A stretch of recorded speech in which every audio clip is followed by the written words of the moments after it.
No one is safe.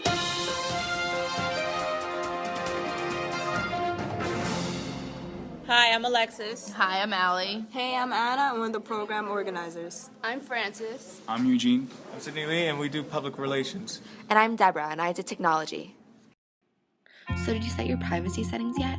People ask that question all the time, but the real question is, does it matter? In today's day and age, there is information about nearly everyone somewhere on the internet, or at least on a device that accesses it. Some people still think that this information is safe, but it isn't, not in the least. Maybe some people don't care about their privacy on the internet. I mean, who cares if someone sees a picture of them smiling on Facebook?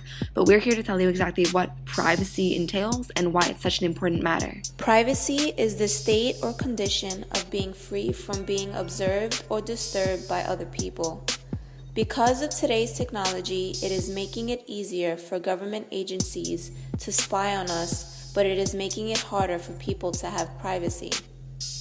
Federal agencies are taking it into their own hands to search and have access to people's personal information through internet accounts. They monitor our activity, which includes our emails, social media accounts, photos, and private messages. Companies such as Facebook, Instagram, Google, and Microsoft are being pressured by agencies to allow them backdoor access to our information. Americans having the right to privacy obviously means nothing to the government. Our personal information should only be given to those who we approve of. In an interview, Lori Andrews, who recently wrote a book on the subject, speaks about some of the issues with our internet and its privacy. Dictionary.com puts 233 tracking mechanisms on your computer when you look up a word.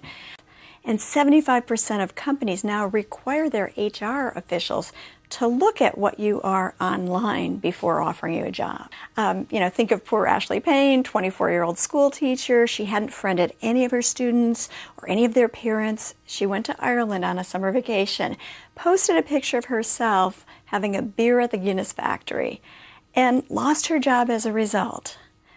Increasingly, judgments are being made against us, and we might know, hey, maybe I shouldn't post that drunken hot tub picture. But people don't realize that even something like a smiling photo might be used against them. So there are many risks and consequences when someone does not have privacy. The main risk is that your information could get in the hands of the wrong person. One way that could happen is by sexting or sending personal videos. Even if the person receiving those videos and pictures says that they're deleting them, they're never really deleted. Also, they could leak them onto websites, send them to their friends, or show them to their friends. Another example is WikiLeaks, which is a website where government documents are leaked. And my question is that if the government cannot keep their information private, then what are the chances of everyday people keeping their information private? The last example is many people putting their information on social networks. I notice many teenagers who put their addresses, their phone number, and their neighborhood for everyone to see. And by doing this, they're denying themselves the right to protect themselves, and also they're denying themselves the right to privacy. Wait, so you're saying that even the government can't keep their information under wraps? I can't be the only one who thinks that's terrifying. Privacy is important. You should care about your privacy, and you should also defend it. When you sign up to a third-party provider like Facebook, Google, or Twitter, you enter information that may not seem to be identifiable or valuable, but the government agencies like the IRS regularly collect and store your data for an indefinite amount of time. People should not have to fight to keep their information out of publicly accessible databases or websites where they can easily be obtained. Many people do not want to give up their privacy, but they do when they sign up for sites like Facebook or Google, and even Twitter. The price that people pay for free is their privacy. Okay, but let's face facts. I mean, who really cares about my information? I guess what I'm asking is, What exactly does Google and other companies do with our data? Well, nobody knows what the companies for sure, but it is important to keep as much pressure on these companies to keep our personal information as private and safe as possible. According to Google itself, it does 5 things with our data, which is 1. Combine personal information across its services. 2. Integrates your accounts.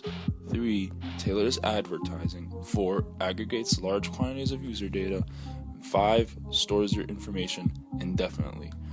Now, they store users' information indefinitely and they have no problems sharing users' information with other companies. This is a disturbing thing to hear because it makes someone realize that no matter what you attempt to do to get rid of your internet history, Google will always retain your personal information, interests, and passwords. Another more disturbing thought is that Google has no qualms with sharing this information with other companies which they claim to be connected to. Now, this leads to the question of who do they share this information with, and these are some important issues that will need to be dealt with in the future as information technology and social media become more and more prevalent in modern society. Hundreds of millions of people's personal information available online is very susceptible to exploitation by companies like Google who might exploit it for money and also attacks by hackers. One example of such an attack is the Sony PSN breach in 2011, which left 77 million users' personal data such as name, address, credit card info at risk to being stolen by hackers. Now, this attack and others like it need to be used as an example to tread lightly when giving out your personal information on the internet. Or even just putting information on the internet. There's a website where you can pay $25 and have any password cracked. And that's not including hackers and the government agencies or whoever else wants your information. Basically, if it's on a computer, it's not just yours. What we can conclude about privacy delusions is that our data is never as secure as our society would be convinced it is. Groups and companies similarly like Google persuade us into believing that they are able to be trusted as they promote how much we can store by using their sources. Things that we can think about how we can protect ourselves from information that is released to those we wish to not have is what information we're actually posting. Who and what are possible consequences for our work and data being released? How is it that hackers get into our accounts even when you have these strong passwords that signing up for says we have created and denoted? For what possible reasons can the government search our personal content when our privacy is promised and we have a natural right to? We must look past these delusions and understand that there are alternatives to have our privacy rights granted.